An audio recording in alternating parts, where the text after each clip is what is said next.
এটা বাথানবাড়ি island park. চারিদিকে জলে ভর্তি। আমরা পিকনিক করতে এসেছি। সামনে গাড়িগুলো সব সারি দিয়ে দাঁড় করিয়ে এখানে রান্না হবে।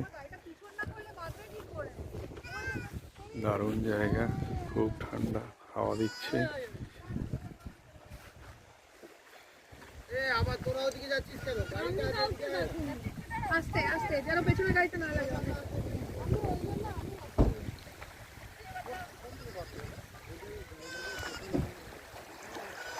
জল ঢেউ দিচ্ছে, খুব মাইল্ড ঢেউ।